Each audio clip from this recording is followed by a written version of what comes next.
of the family. We need to reawaken those values.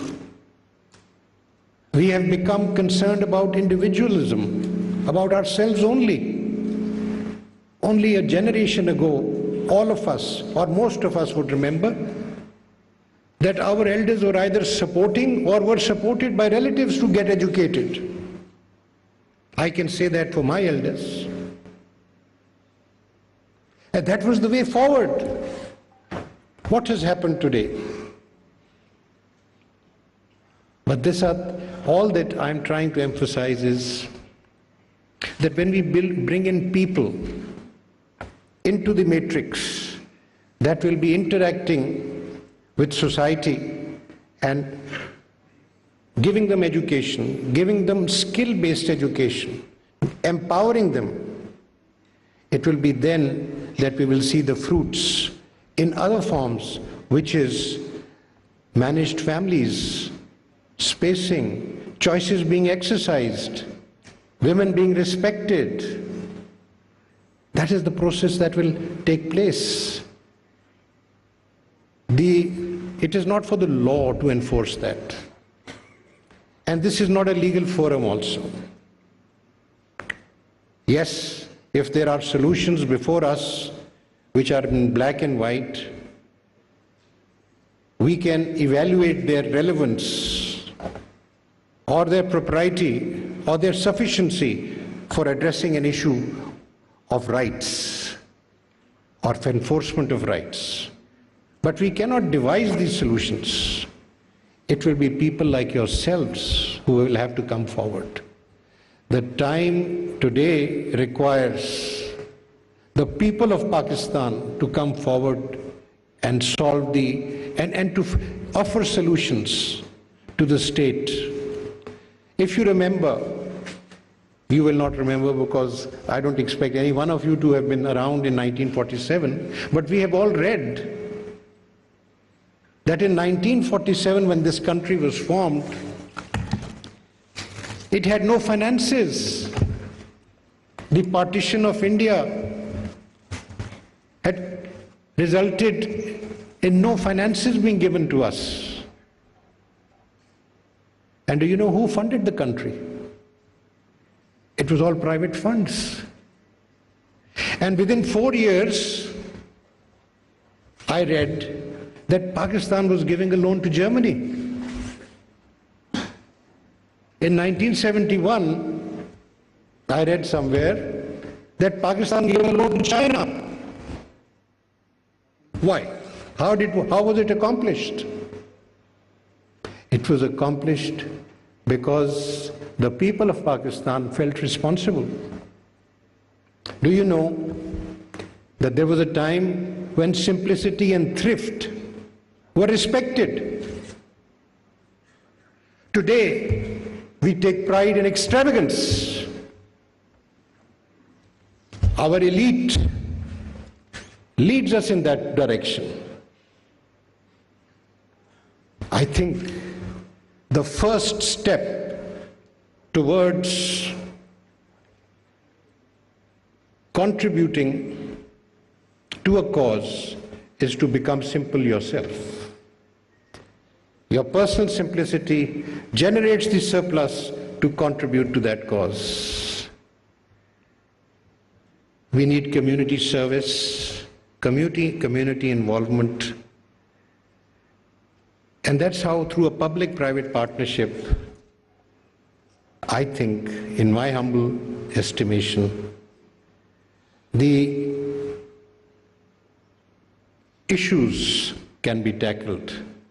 We must bring in education, and particularly vocational training and skill-based education. In my youth, I remember when we traveled from Lahore to Peshawar, there were at least 24 vocational training centers on the highway. Today we see none. Where have they gone? You see, these are things we must go back to the simple solutions. And our lives and our requirements and needs must be simplified. I don't want to give examples of where, as a citizen, I feel waste is taking place, because that is unnecessary. It's an attitude we must adopt. And I think that during the course of today and tomorrow, inshallah, we will find suggestions that will be useful. These are suggestions, as far as I'm concerned, which will occupy my mind and generate ideas on how I have to protect rights of the people who come to us. If we have one job, and for that there are 1,000 applicants. And do you know, litigation comes up right up to the Supreme Court for how those jobs are to be assigned or allocated or given to applicants. That we have to overcome. We have to create opportunities, we have to create talent and skill so that our population not only provides the services required in Pakistan, but also answers the requirements of jobs abroad. To say that we should reduce our population because it's a strain on resources is wrong.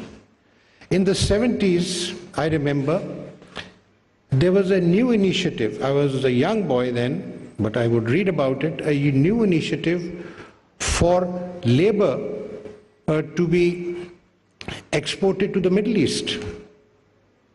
And that labor was contributing funds to its family, and they were able to run businesses, and they were able to grow and so forth. It was a remarkable experiment, and to this day that cycle continues, but it has diminished because the level of skills has not improved. I may be getting rather extensive in my submissions. I want to thank you all for being present with us. I welcome this opportunity because I will be learning from here. Judges need to interact with ideas.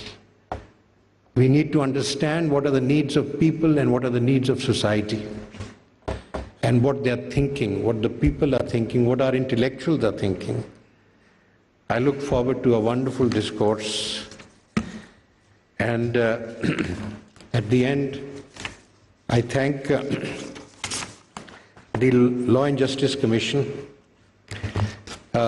supervised by the fantastic 3-member committee of judges who showed us their managerial and administrative skill. It's very impressive. I congratulate them. I thank also the kind of interest which the UN FPA has taken in this event, and in any case the subject of population concern in Pakistan. The government of Pakistan has been helpful as always, which is also appreciated. Thank you very much.